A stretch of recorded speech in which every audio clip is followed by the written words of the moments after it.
Bonsoir et bienvenue à tous dans les dossiers de la mémoire. Le dur et long combat libérateur qui a conduit résolument à l'indépendance de l'Algérie le 5 juillet 1962. C'est le thème de l'émission d'aujourd'hui. Nous allons revenir plus exactement sur le système colonial et les infâmes procédés utilisés par le colonialisme pour instaurer à partir de 1830, une colonie de peuplement en Algérie. Il s'agit de revenir également sur l'épopée des résistances du 19e siècle et puis le combat libérateur entre 1954 et 1962. J'ai le plaisir de recevoir dans cette émission pour évoquer l'épopée libératrice, M. Issa Qasmi, moudjahid et auteur de plusieurs ouvrages sur la guerre de libération nationale, auteur d'un dernier livre également, L'Algérie, France, 132 ans de confrontation implacable, 1830-1962. M. Issa Qasmi, bonsoir et bienvenue dans les dossiers de la mémoire. Bonsoir Hassan, et c'est toujours un plaisir de participer à votre émission avec le souhait d'apporter quelque chose, d'apporter des informations sur la mémoire et l'histoire. Sur la mémoire, sur l'histoire, et d'apporter un plus, surtout, aux générations actuelles, aux générations, à ceux qui nous écoutent, quelque chose de nouveau sur la spécificité du colonialisme français par rapport à toutes les autres colonies. Votre dernier livre est un véritable procès, un réquisitoire contre le système colonial et toutes les exactions commises pendant les 132 années de colonialisme. Tout à fait. Dans mon esprit, le colonialisme a occupé l'Algérie dans une opération funeste, une opération dont les objectifs étaient cachés, dont les objectifs étaient secrets, et en présente la raison de la colonisation de l'Algérie, de l'agression du 14 juin 1830, on la présente comme étant une revanche, en parlant entre guillemets le coup de l'éventail que le Dey Hussein avait donné au consul du Var, et alors que les intentions funestes du colonialisme, on les découvrira, on en parlera, et notamment l'Oedipe du siècle, sur le trésor de 250 millions de francs qui ont été pris de la Casbah, de la trésorerie du Dey, et on en parlera certainement. Alors, voilà, le système colonial, la France coloniale va mobiliser ce qu'on appelle une armée de brigands dès le début, puisque c'est une opération de brigandage militaire. Absolument, oui. Absolument, parce que les théoriciens de la colonisation, qui sont nombreux, dans le ministre de la guerre du roi Charles X, Tonnerre, celui-là a commencé d'abord, quelques années, 2-3 ans avant la conquête, avant l'agression, je l'appellerai, de présenter un rapport sur les trésors qu'ils appelaient la régence d'Alger, de l'État algérien. Ouais. De l'État algérien, et il fait un rapport détaillé sur la situation géographique, la situation les richesses du sol algérien, du sous-sol algérien, les minerais. Il a parlé du gain éventuel que la France pourrait recueillir de sa de son agression, mais surtout de sa colonisation de l'Algérie. Donc les objectifs étaient précis, mais qui n'ont pas été révélés ni annoncés. Annoncés, oui. Donc, bon, nous allons nous venger des corsaires qui nous ont, qui avaient, parce que l'État algérien avait dominé la Méditerranée. On le sait, pendant 3 siècles. Ouais. Et la France coloniale, impérialiste, n'a jamais cessé de planifier l'occupation, de planifier, d'organiser, de penser à la colonisation de l'Algérie, d'abord pour se débarrasser, comme disent les historiens français, de cette puissance qui est en face de la Méditerranée et se venger d'abord, et ensuite donner des leçons à cette force, cette puissance de la Méditerranée. Il faut rappeler ce qu'avait écrit Moulay Qassem sur l'État algérien d'avant la colonisation, en donnant les détails de l'ensemble des puissances, à partir des États-Unis, de la France, des petits États d'Italie, jusqu'à la Prusse, jusqu'à la Russie. Personne ne passait en Méditerranée sans payer un impôt. Ouais. Sans payer un impôt, Moulay Qassem avait cité dans son livre Doula al-Jazairiya.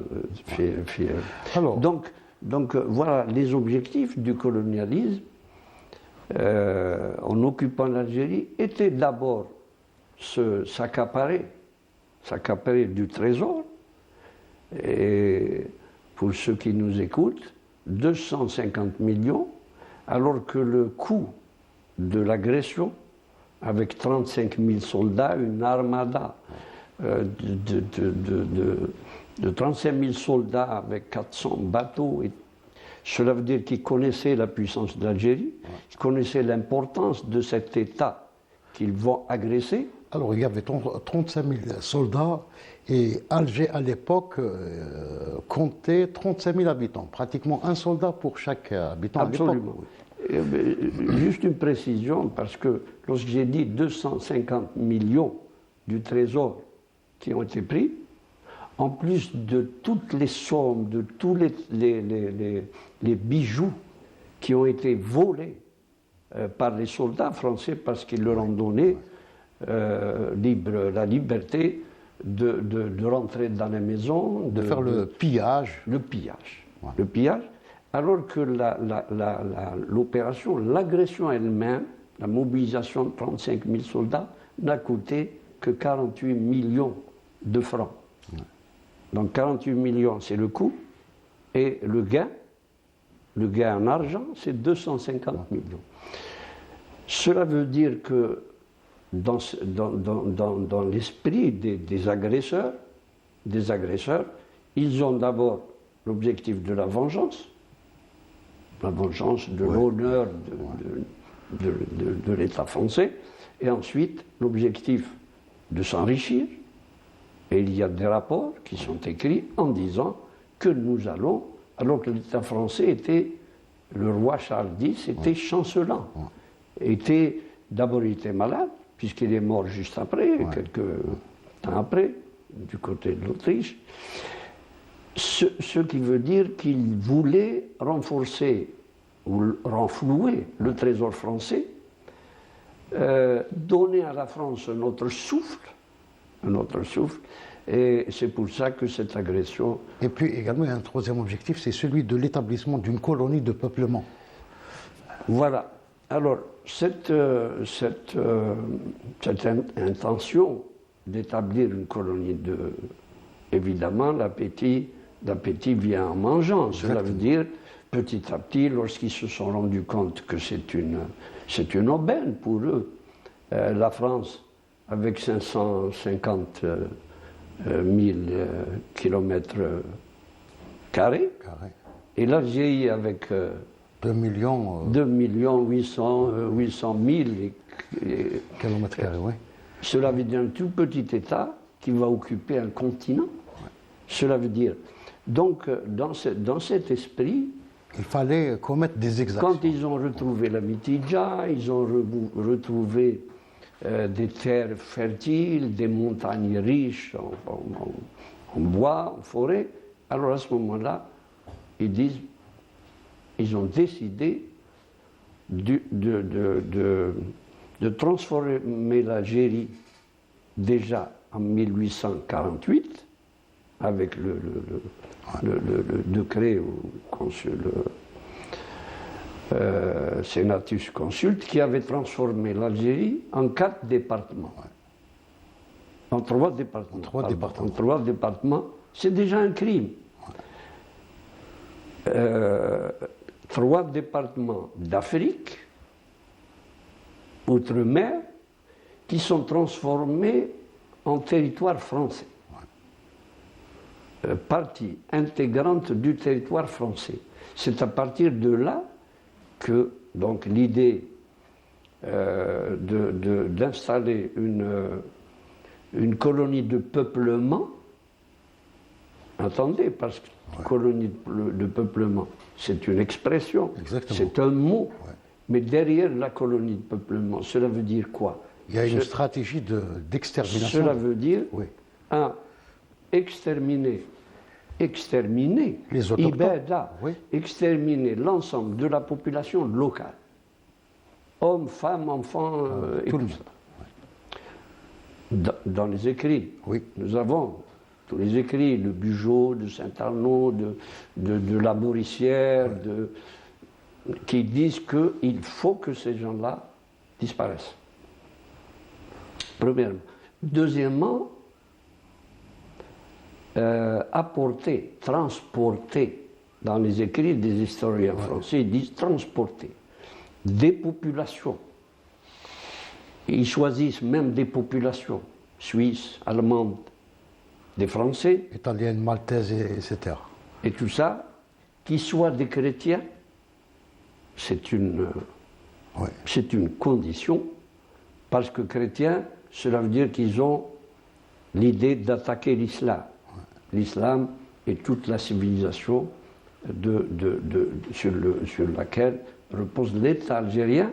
Donc, ramener des colons, des habitants, de remplacement des Algériens. C'est déjà un crime. C'est déjà un crime.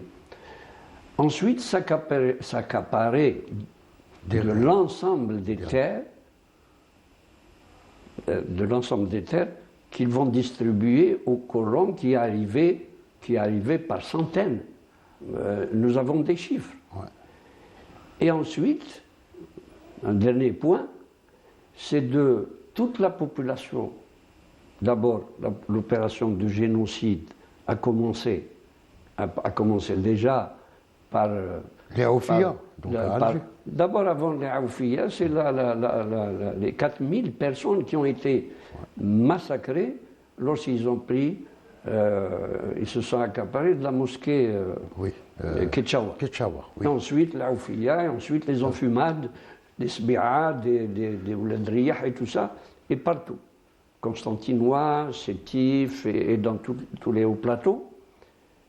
Et une deuxième opération, mais qui est beaucoup plus pernicieuse, beaucoup plus criminelle, c'est celle de tout faire pour exiler la population algérienne. L'exiler vers les pays voisins, d'abord, et ensuite la répression.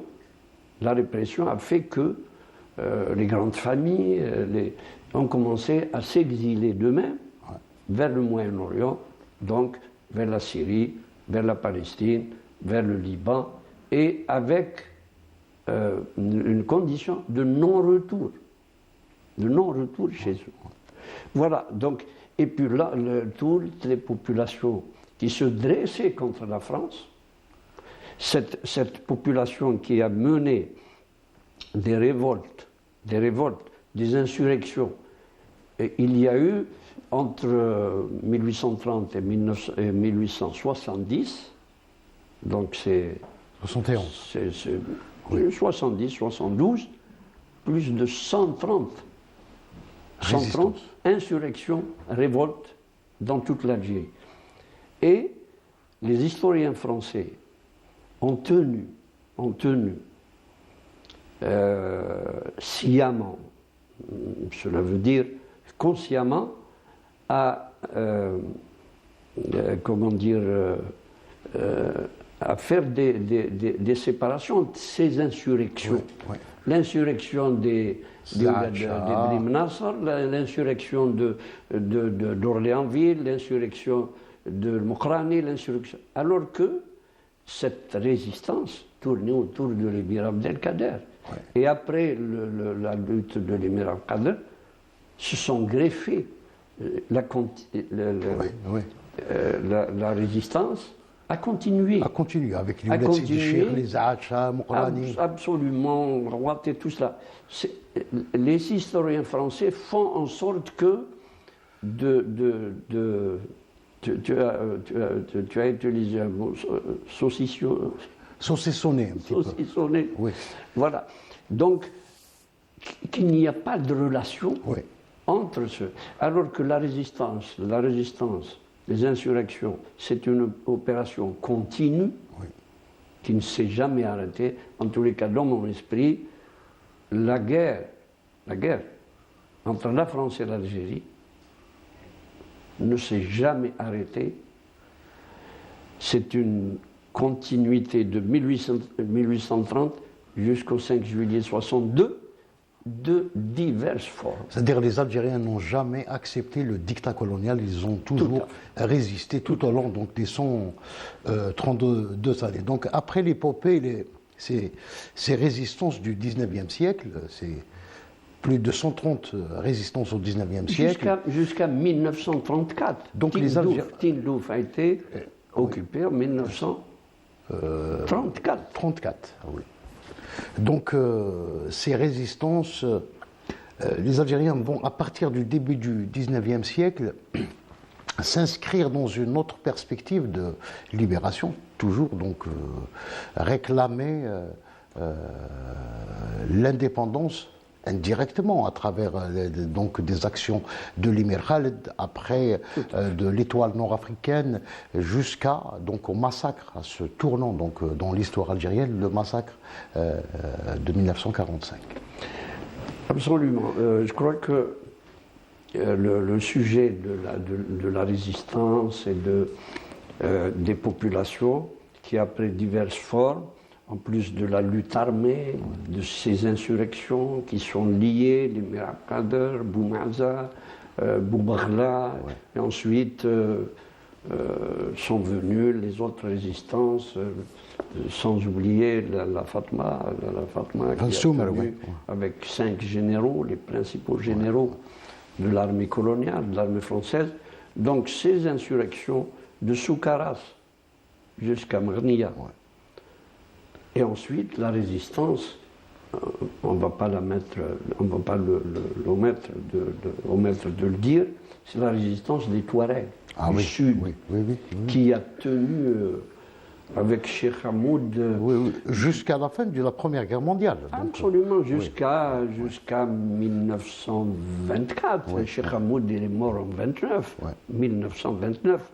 Donc il a tenu de 1881 cette lutte de Tassili, du Hogar, Ain Salah, Taman Rasset, Ilizi, Inamenas, qui est le lieu de naissance de la résistance de Cheikh Hamoud.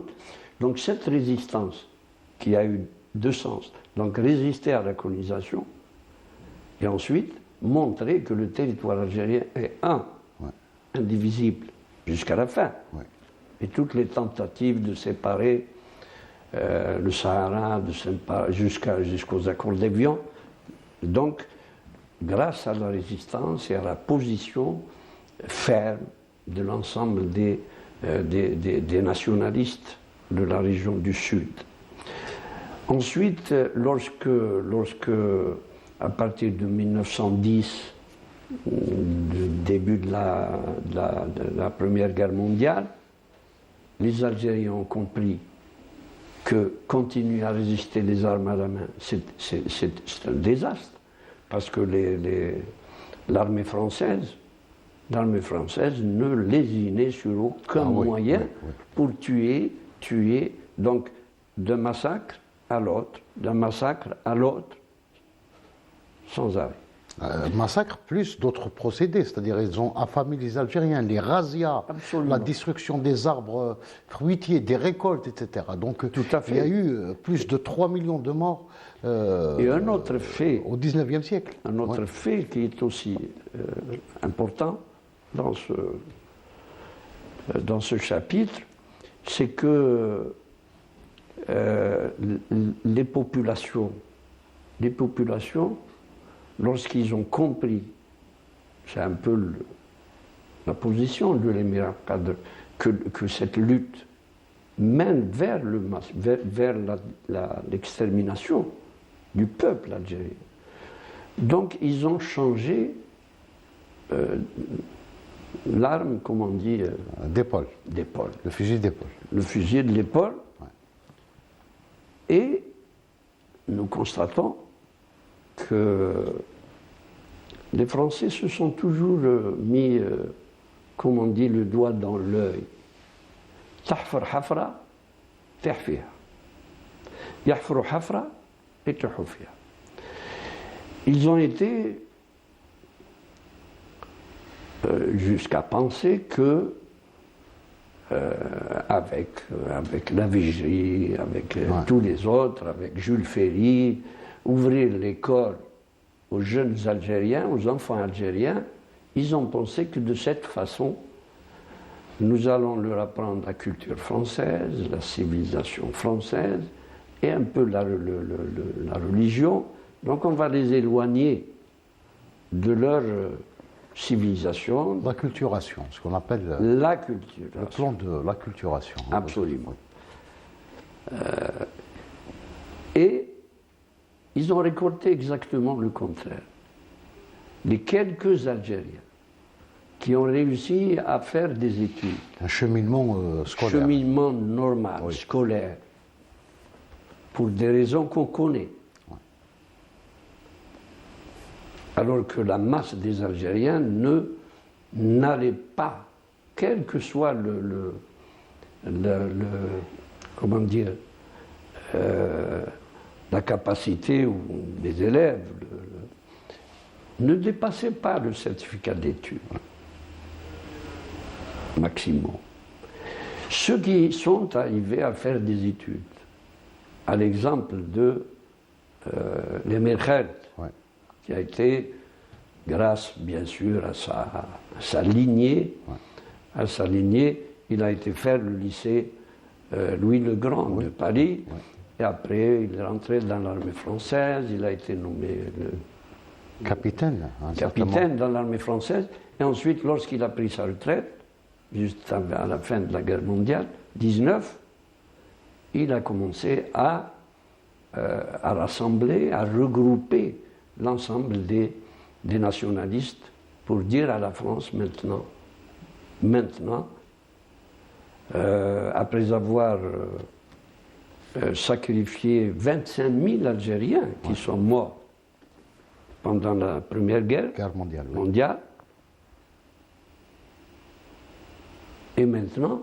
Il va adresser Il a adressé sa fameuse lettre au président Wilson. Au président Wilson, en lui disant que le peuple algérien est là, il existe, il attend de la société internationale de regarder de son côté, ce peuple a droit de vivre libre, indépendant, comme tous les peuples. Et à ce moment-là, nous connaissons la suite, le 1926, l'étoile nord-africain, les émigrés aussi.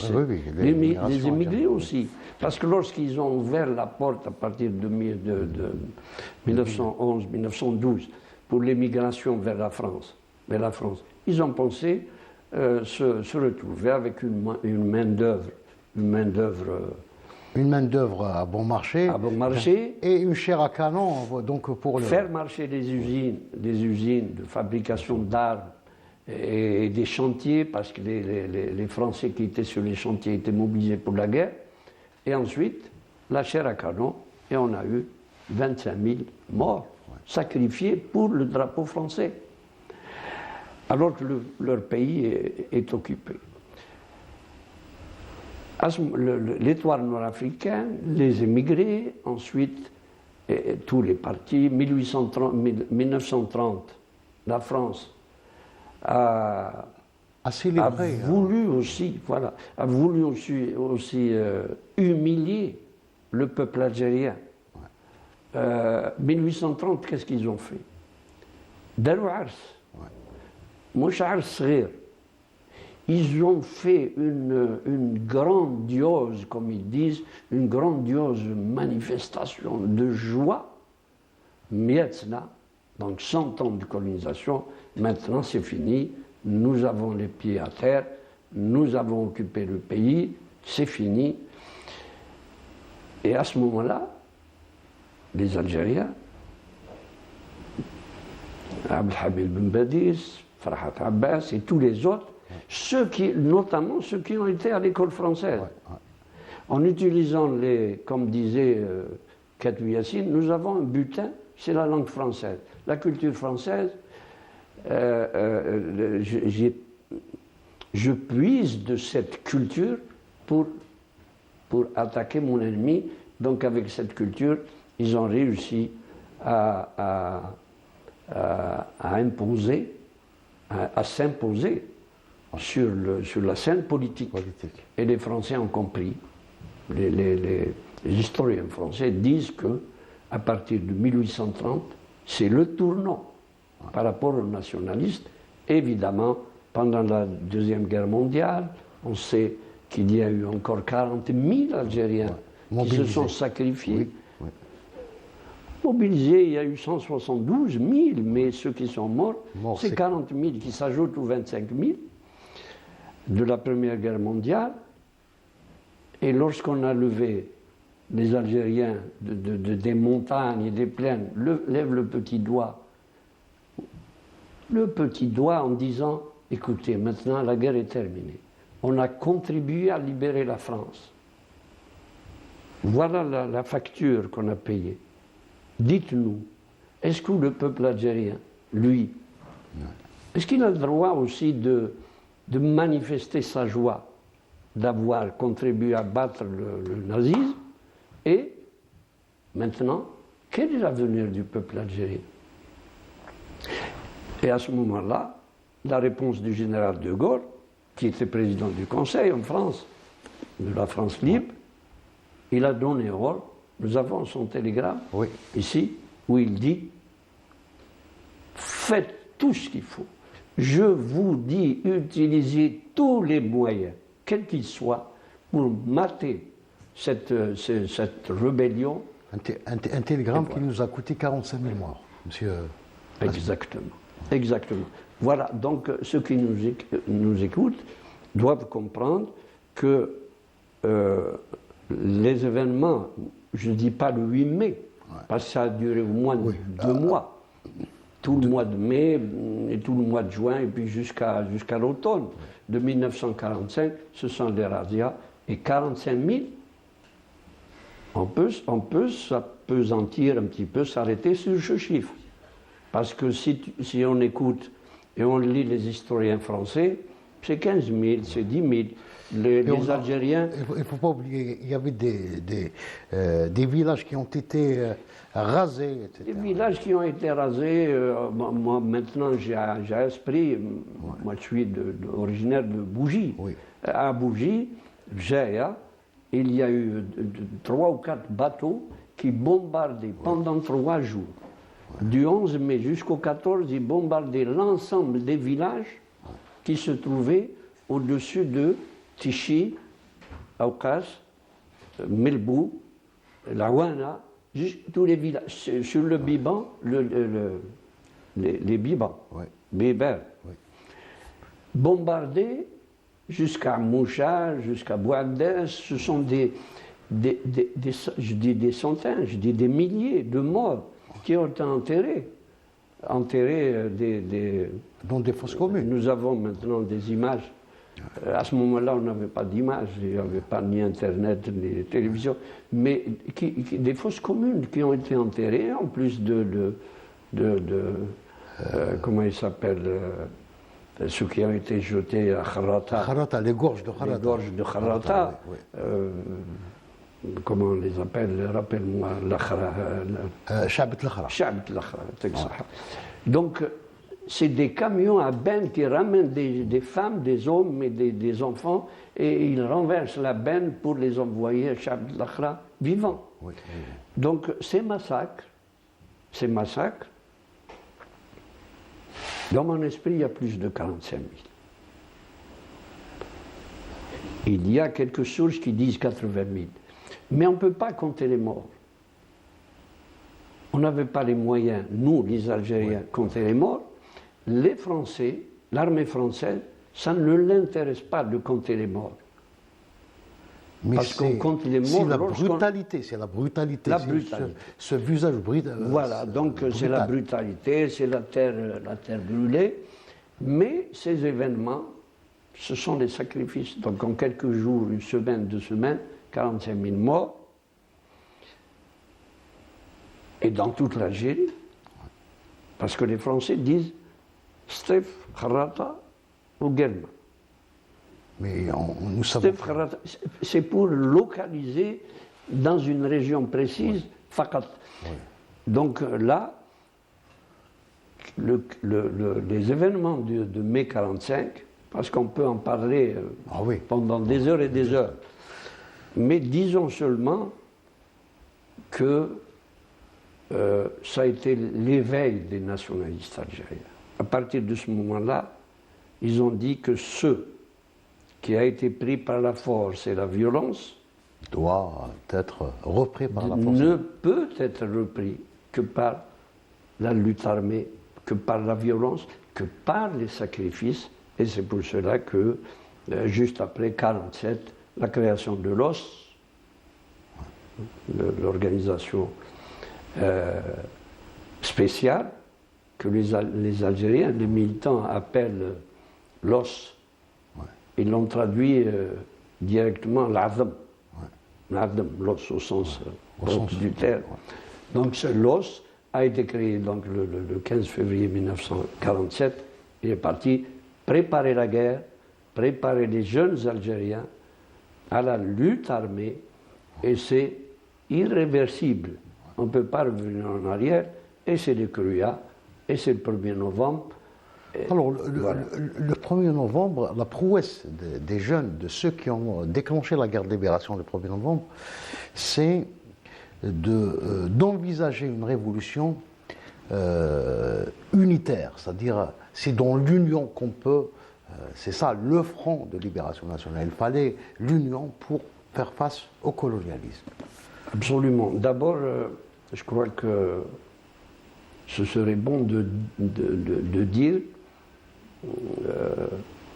d'expliquer un peu le mot révolution, sans trop s'attarder, parce que les initiateurs de la révolution, le groupe qui a décidé sans moyens de lutte, mais ils étaient pleins de confiance, de détermination dans le peuple, surtout.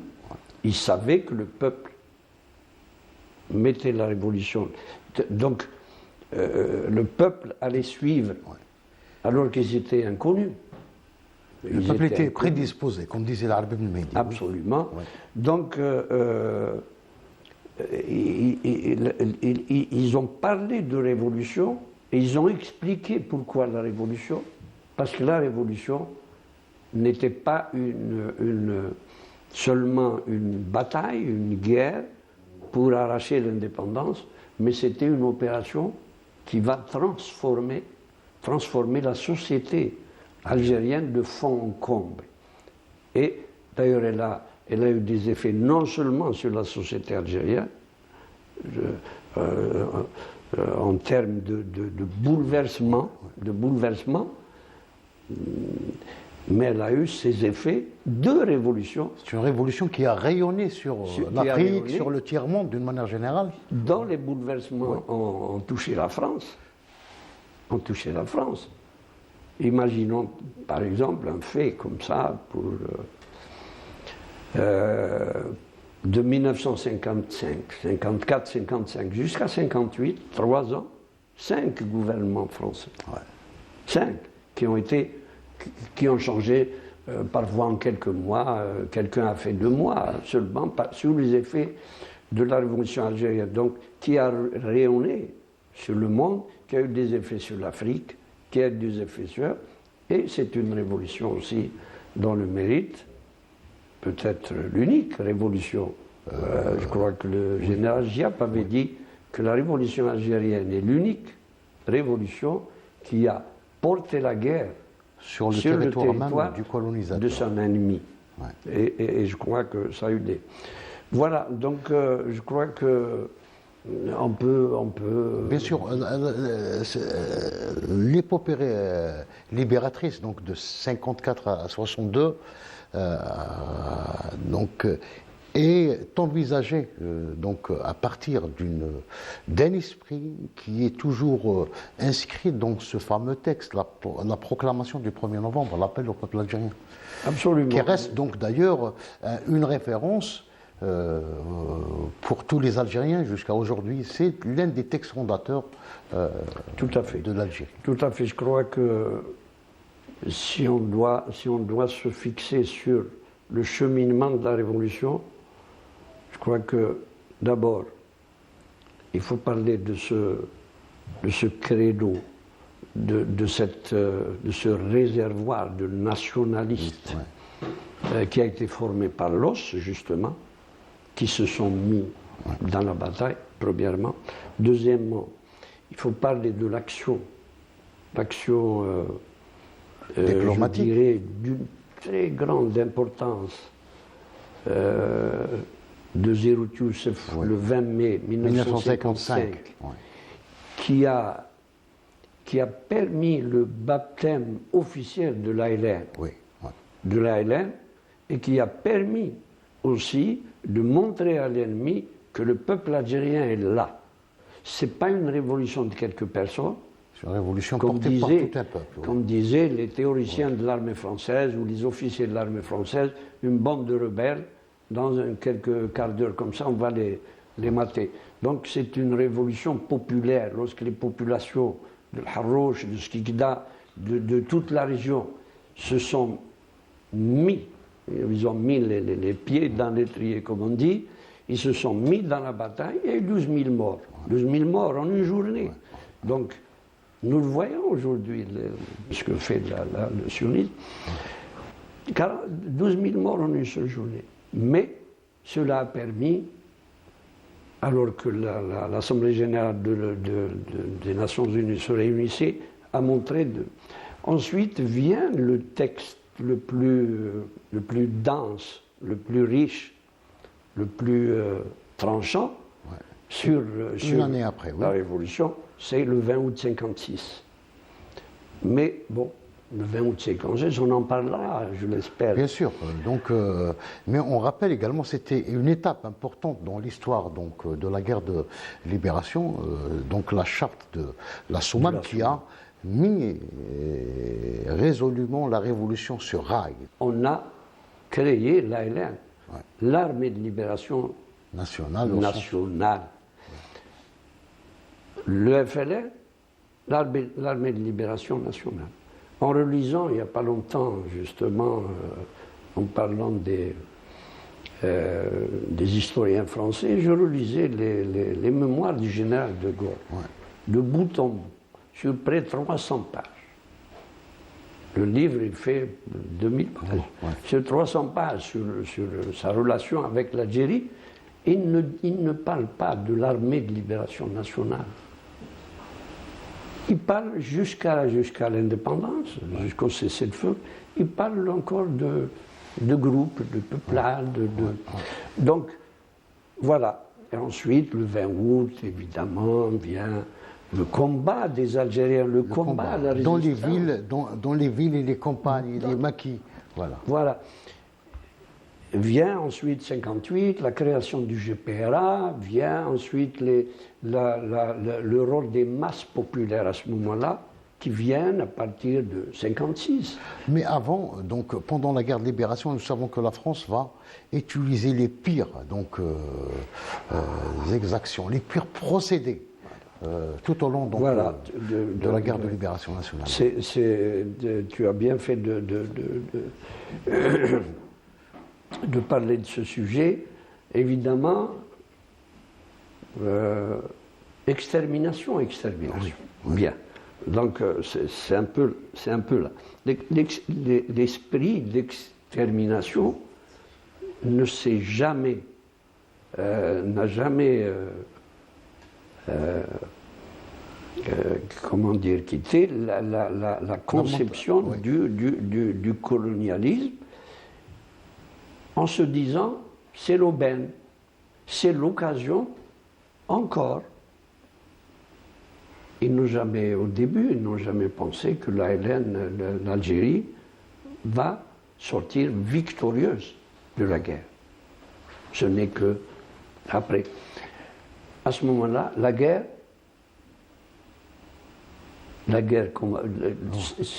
à ce moment-là, ils se sont mis à tuer, à massacrer. Dans les villes, dans les villages, dans les campagnes notamment, où il n'y a pas de moyens d'information. Donc des milliers de villages qui ont été rasés. Les 8000 villages qui ont été massacrés. Les regroupements des populations déracinées, etc. Absolument. Lorsqu'on dit maintenant à ceux qui nous écoutent, on leur dit 8000 villages avec leurs habitants. Imaginez-vous un village, on en a vu des villages, un village où il y a 100 familles, à titre d'exemple, 100 familles, famille de 10 personnes parfois, bombardées par l'artillerie, par l'aviation, par le napalm. Et à la fin, il n'y a plus personne. Quelques personnes réussissent à sortir des flammes. 8000 villages. Et ensuite, cette résistance, moi je voudrais souligner cette résistance des femmes algériennes.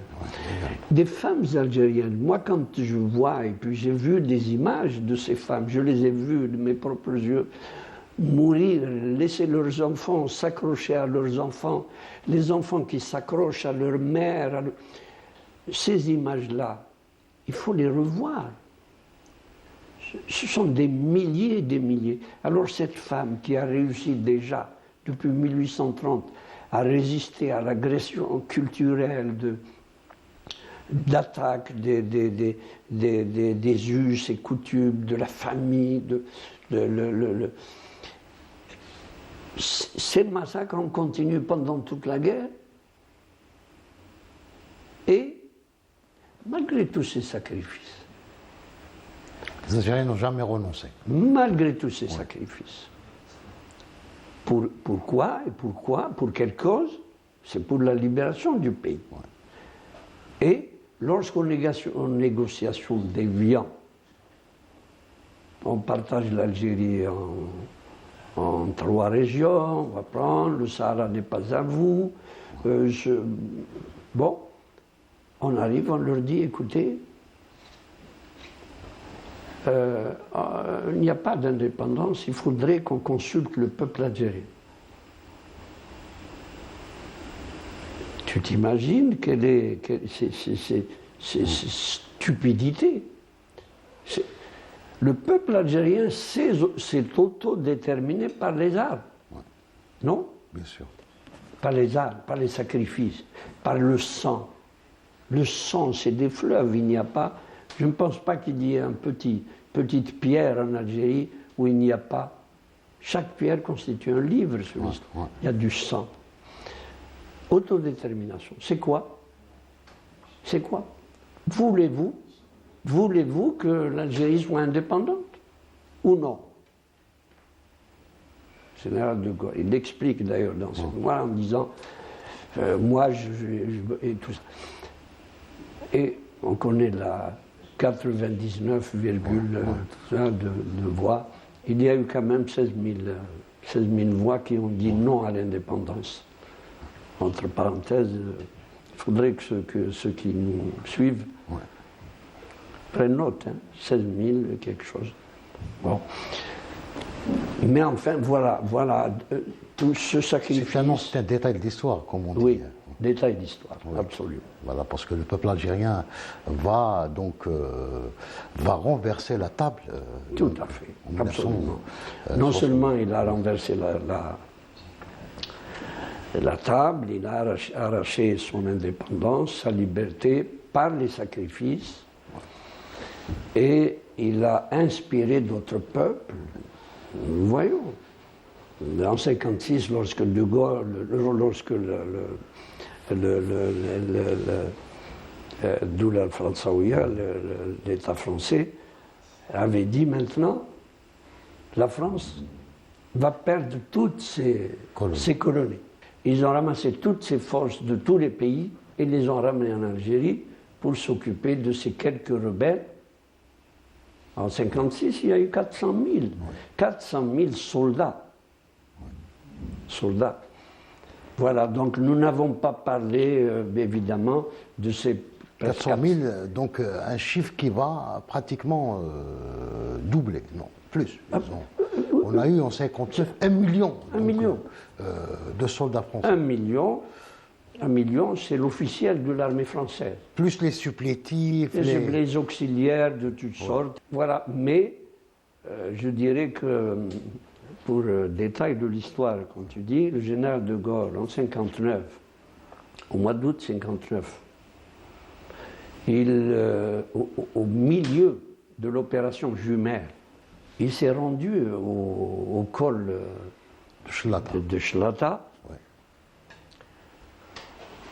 au col de Schlata, où il y avait l'état-major, le PC, le poste de commandement du général Charles.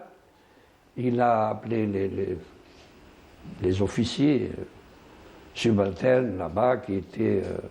il leur a dit, moi, général de Gaulle, jamais je n'accepterai que le drapeau du FLN, pas de l'Algérie, parce que l'Algérie pour lui n'existe pas. Le drapeau du FLN, jamais il ne flottera sur le ciel du FLN. Et après... C'est un drapeau qui sera exhibé fièrement moins d'une année plus tard, parce que le 11 décembre 1960... Absolument.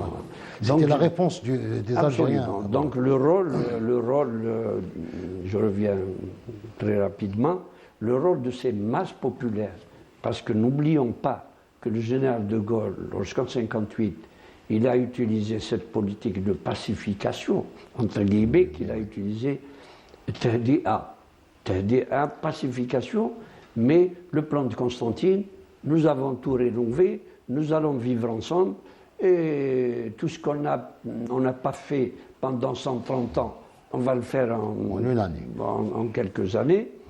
À ce moment-là, le peuple, comment dire, il a compris que c'est le moment ou pas de dire à la France coloniale que c'est le peuple algérien. Ce n'est pas tout le peuple algérien, et c'est évidemment la grève des 8 jours et tout cela, et on vient jusqu'à 11 décembre, le 11 décembre, et puis ensuite le 11 décembre, le 17 octobre, à Paris, sous les fenêtres de l'Élysée, devant les caméras du monde entier, des milliers d'Algériens en costumé, en tenue bourgeoise, et qui disent « il y en a marre au colonialisme ». D'ailleurs, c'est ça la force du Front de Libération Nationale, de l'ALN, c'est donc de ne pas avoir cédé sur ces deux principes, l'unité nationale et l'intégrité du territoire, l'unité du peuple algérien et l'unité nationale. Tout à fait. On n'a jamais Tout à cédé sur ces deux Absolument. principes.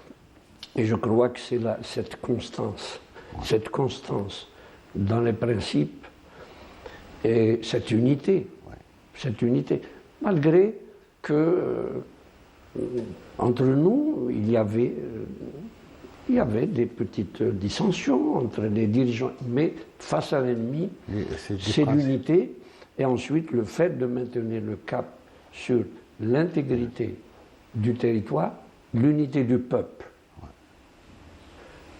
Et l'Algérie, je crois que si on doit rappeler en quelques secondes comme ça, aux accords d'Évian, après la conclusion des accords d'Évian, l'un des principaux négociateurs des accords d'Évian, Saad Dahlab, avait dit que des journalistes qui lui posaient la question, en lui disant, écoutez, qu'est-ce qui se passe? Les Français, ils sont nerveux, et vous, et le Saad Dahlab avait répondu clairement en leur disant, nous, on n'avait même pas besoin de sortir des grandes universités parce qu'il nous a fallu seulement dire que l'Algérie est algérienne. Ça ne demandait aucun effort. Mais que les Français disent que l'Algérie est française, il leur fallait un effort pour pouvoir faire passer un tel mensonge. Oui.